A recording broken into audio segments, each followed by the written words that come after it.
Okay, well, ghost hunters Christy Roberts and Mike Carney are here from Past Researchers, PAST. What does that stand for? Paranormal around Southern Territories. Paranormal Around Southern Territories. Yes. Oh, that's good. And so I love that you guys are here. Thank you so much, by the way, for coming in. You're welcome. Now, how come you're here? Aren't you? It's Halloween. Shouldn't you be out hunting ghosts? No, we're taking a break. Or tonight's the big night. But isn't Halloween... It's like your prom. But isn't it like amateur night, like New Year's Eve? Everybody's out drinking, so you don't want to go out, and everybody's ghost hunting tonight, so the professionals stay home. That's right. That's right. That's why we're here. That's what it is. Okay. Yeah, we're not pagan, so. That makes more sense then. Okay. So what are some of the places you've investigated? And honestly, when did you guys decide ghosts exist? I think when I was 6. Oh, really? That young? Yes. I stayed in a haunted house. Well, I thought was haunted. And, of course, watching scary movies and stuff, you realize that, okay, they could be real, they could be fake. Never know. So we decided to investigate and find out for ourselves. Mm-hmm. So all the stories that are out there, we definitely want to try to figure out or debunk what was out there. So... And that's really your intention. You go with the intention of there's no ghost, prove that there is one, right? Right. So you don't go there with the idea of there's definitely ghosts and we're going to find it. You do the opposite. Absolutely. And are you surprised? Were you surprised the first time there was a spirit present somewhere? Or let's go back to, was there ever a ghost? Where, at the house? Have you ever found a ghost? Because here's the whole thing. Chad loves those shows on TV. You probably watch all the Ghost Some Hunter of them. shows. I hate them because they don't. I want to see a ghost. If they showed me a ghost every episode, I would watch it. My husband said the same thing, and something walked up and slapped him. So, and it left a mark. So, no. Really? Yes, really. We're at Eastern State Penitentiary, and we were doing an investigation. And during that investigation, we were having our meeting to start the before investigation. And while we were prepping, trying to figure out where we're going to be, or where we're going to set up our equipment, I told my husband, because he's a skeptic, he doesn't believe. I told him, I said, something's going to have to walk up and smack you in the face before you believe. 5 minutes later, we were in our meeting, and his head just slammed to the side, and something smacked him in the face where he drew blood. He started bleeding. Whoa! So I think that was proof that something was there. Although we didn't see anything, he saw everything, but we didn't see anything at that location. So I love the fact that you married a skeptic. It's almost like interfaith. Yes. Or interracial or something. It's almost like people. I'm really surprised that you chose somebody and married somebody who was a complete skeptic. Well, it keeps me on my toes. So Right. we definitely, You got to prove it to him all the time. Absolutely. And on top of that, everyone in my group's skeptic but me. Oh, really? Yes, everyone in the group's skeptic but me, and they're the ones that get messed with the most. They're the ones that see the most stuff, or they hear the most stuff, or boxes slide across the room next door to them, and they're the ones that are tampered with or messed with the most. So even though they have had experiences, are they still skeptical, or do they believe a little more? How does that change them? I think they're scared to believe. Now, after your husband got hit in the face and drew blood, does he believe now? I think No. a little. I think a little. He's almost there. Wait, so how does he explain the getting hit in the face thing? There's no explanation, so we have to call that paranormal. You got to understand, when we say skeptic, we go into a place being skeptical. We're not skeptics because we'd be wasting our time doing this. When we go into a place, we go in with an open mind and don't immediately think that it's haunted. Now, Mike, how'd you become a ghost hunter? How does that happen? Well, like Christy, I was into this ever since I was a little child. And growing up, in the 80s and such, all you saw were parapsychologists. And even at that age, I went, well, I'm not going to be smart enough to be a parapsychologist. Right. So I really never thought I'd go anywhere with this. However, when Ghost Hunters came on, I thought, wow, regular people can do this. I had no clue that you could just go out there with a video camera and capture stuff, and just did an online search for a group, and we all met that way. So. And do you post the stuff that you find? Like when you actually find ghosts and do video of it, do you post that stuff? Can people look at it? Oh, absolutely. There are some things that we don't post, some EVPs or, some pictures that are a little too questionable. EVP? Yes. What's that? Electronic voice phenomenon. And Electronic voice phenomenon. Like, how do you know there's a ghost? How do you know? Well, at first you don't. I mean, you go by maybe stories or just the fact that a place is abandoned. But, there are times when you walk off by yourself and you start getting a sensation that you're being watched, or the hairs on the back of your neck start standing up. You got to pay attention to stuff like that. Mm-hmm. It keeps your senses alert, and you got to keep on your toes.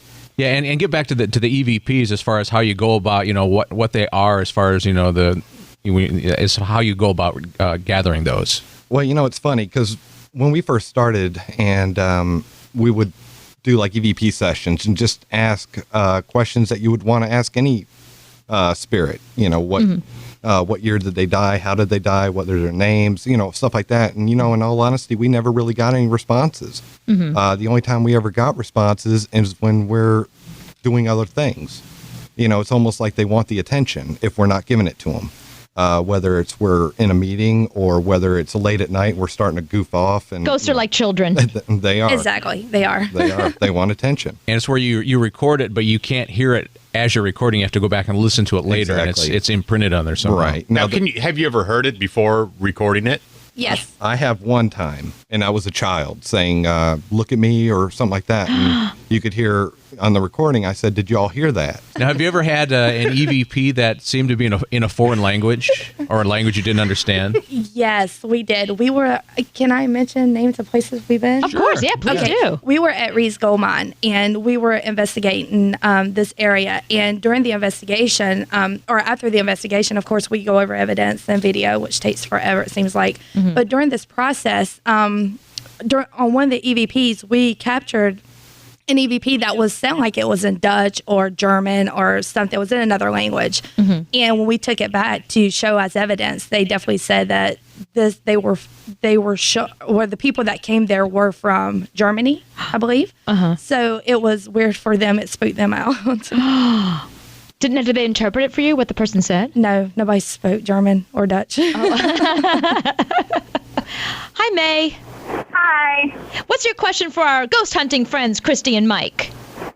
Well, we started taking pictures in my apartment just kind of randomly because we had some kind of strange things happen in the apartment. Mm-hmm. And we seemed, kind of like orbs, but we're having a hard time telling the difference between like dust particles that cause the orbs, which supposedly have nuclei in them. And then like an actual orb, like one of them was like a series of orbs across a wall and it had kind of a tail. So now I don't know how to tell the difference. Now, was this on video or by picture? It was on a picture. And it had a tail in the picture? Yeah, like it was like a series of like dots going across the wall and they were very bright. Okay. They possibly could have been dust orbs. However, just continue to take pictures, and that's how you can normally tell. If you take 5 or 6 pictures in a row and the orb is still there, 9 times out of 10 it's dust. Okay. But interesting. Okay. So if you keep taking pictures and you see it once and you don't see it again, then more than likely it's a ghost or a spirit. Wow.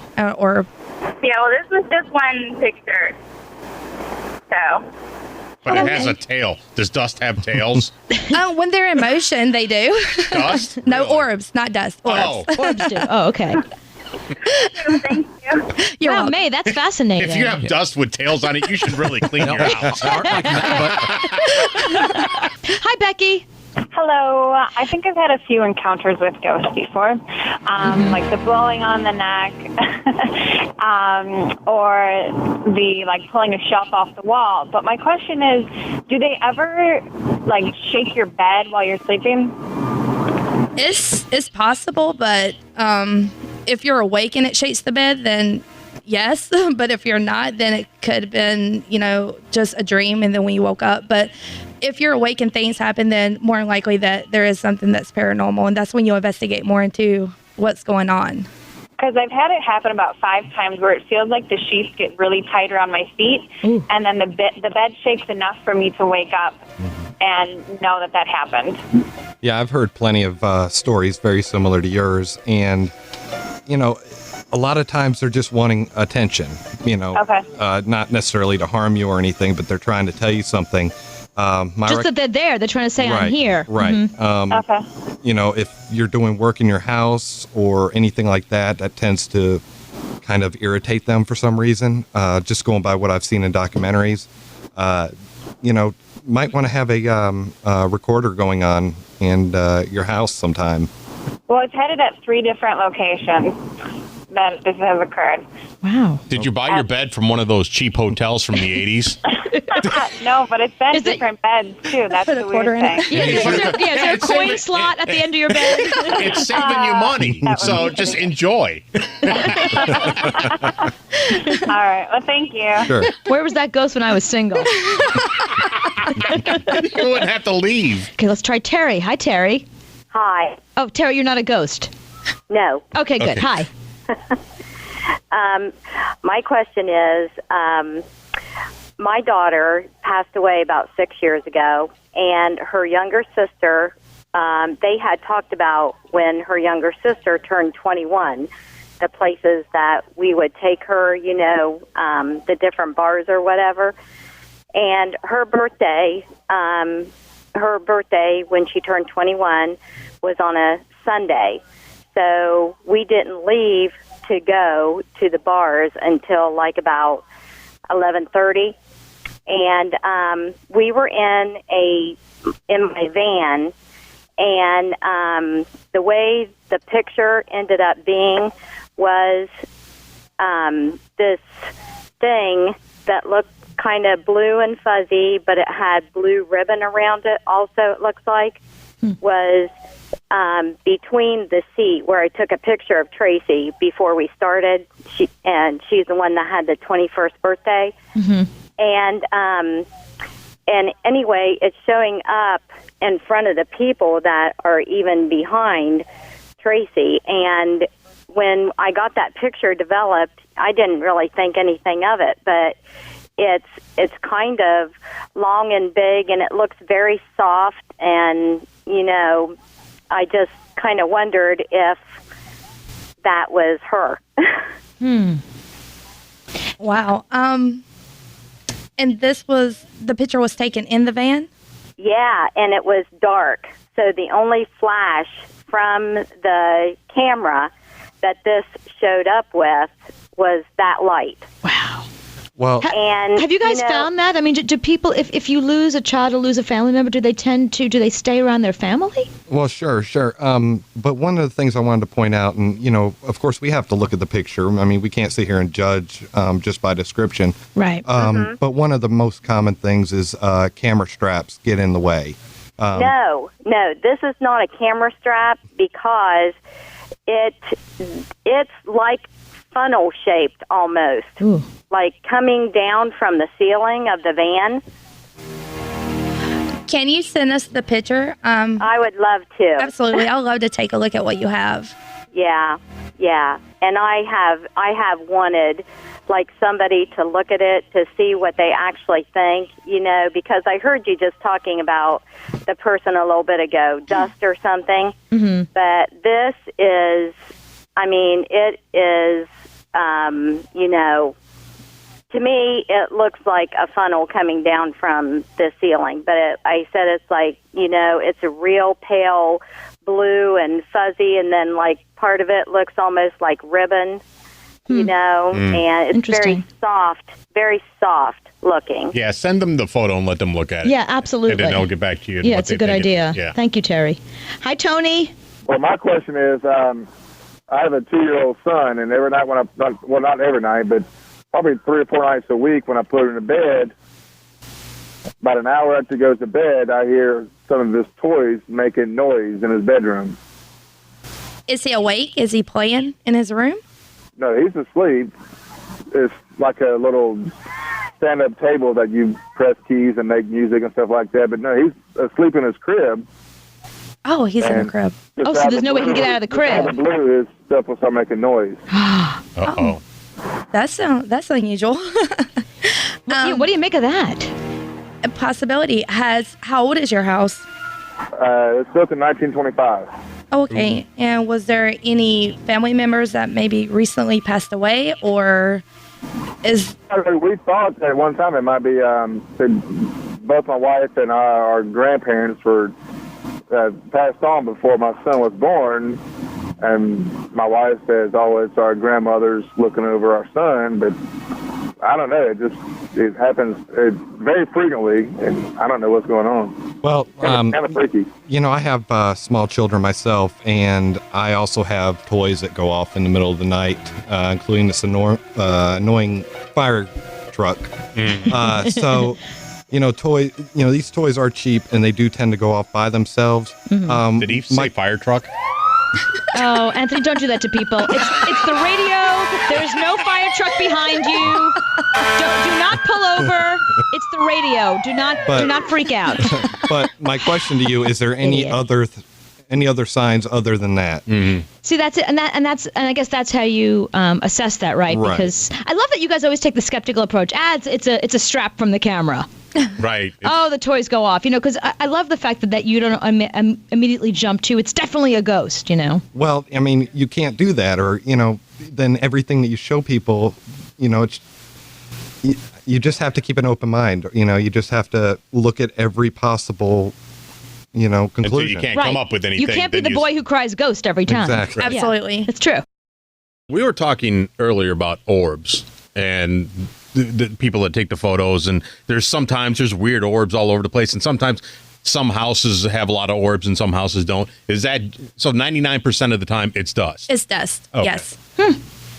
Dusty houses. Absolutely.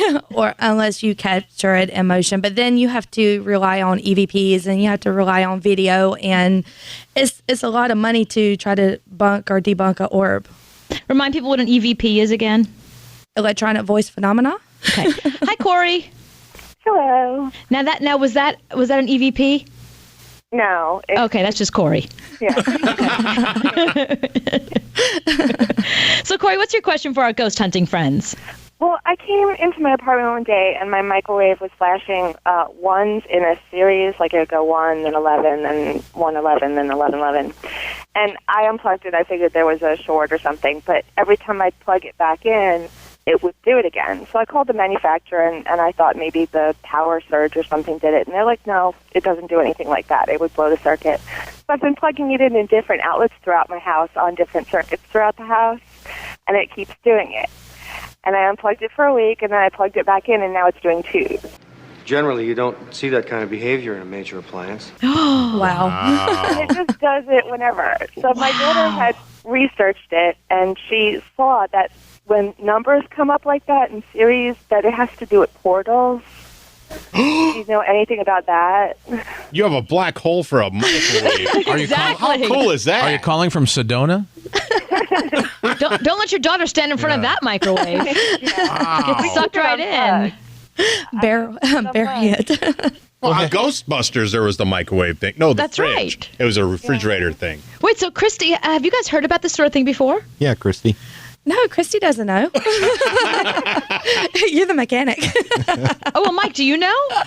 Well, again, this goes with everything, from faulty, electronics to whatever is, just one of the things you look for.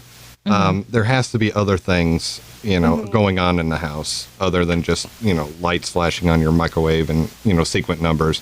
Now, I'm not saying that that's not anything. I'm just saying there has to be more than just that before we even consider it a haunting. Oh, yeah. I just want to know if like a portal does exist, if you've encountered that type of thing. Can you crawl into your microwave? Yeah, is Portal something you guys have, is that something you buy into? Dimensions, yes. But Nice. but portal, I guess that would be the same thing, right? But Right. Well, I think portals, there's only specific places where they can cross over. right, or dimensions you can cross over anywhere. The microwave thing, I would say have it checked out, and it could have been a power surge or something. Have you used it? Have you put chicken in it or anything? Yeah, it works, but we keep it unplugged because if you leave it plugged in, it'll do that after a while. Do you have? Is Whenever there? you go into the room it's in, it starts flashing numbers. Wait, so you'll eat ghost chicken? Yeah. They're only about $75 new. Not even. But this one could be a portal into like a time-space continuum thing. Keep that one so you can go back in time, get another one so you can cook your chicken. You don't want ghost chicken. Hi, Paul. Hey, how you doing? Now, Paul, this sounds interesting, right? The ghost hunters are here. Oh, yes. I was just wondering, if somebody has never had a background in this kind of thing, how would they meet up with a group and, get involved in a group like that? I would say just research or look online and see if there's any groups that you can join or, form your own group. And what you'll do, you have to have people that you trust in your group. And we started with 4 people and 1 camera and 1 recorder, and now we have probably about $30,000 worth of equipment.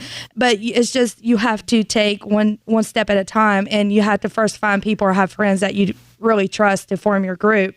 And then from there, you just find places that are said to be haunted or locations that are haunted and go from there. Now, can he join yours? We're not accepting members. Unless Chad wants to join.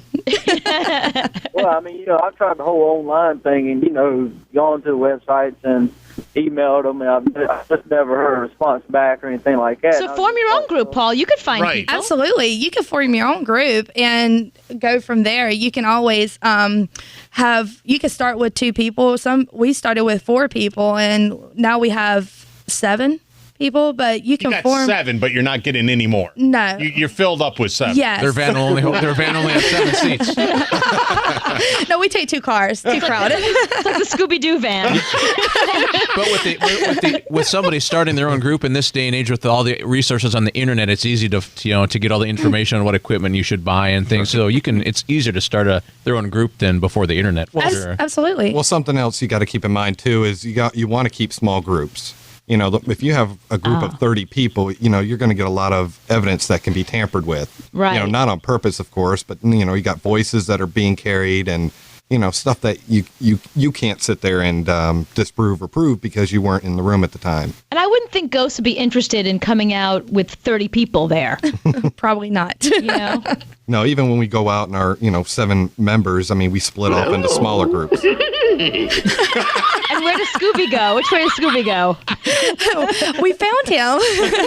And when you guys do investigations, do you do them multiple times, or just go to the place and it's like you're there for one night, or do you do it like go there and then come back a weekend later to see if there's anything different, or how does that work? We do multiple investigations. We've been to USS North Carolina twice, and we're looking to go back for the 3rd time. We've done Reed's Gold Mine twice. We've done the old jail in Charleston 4 times, and this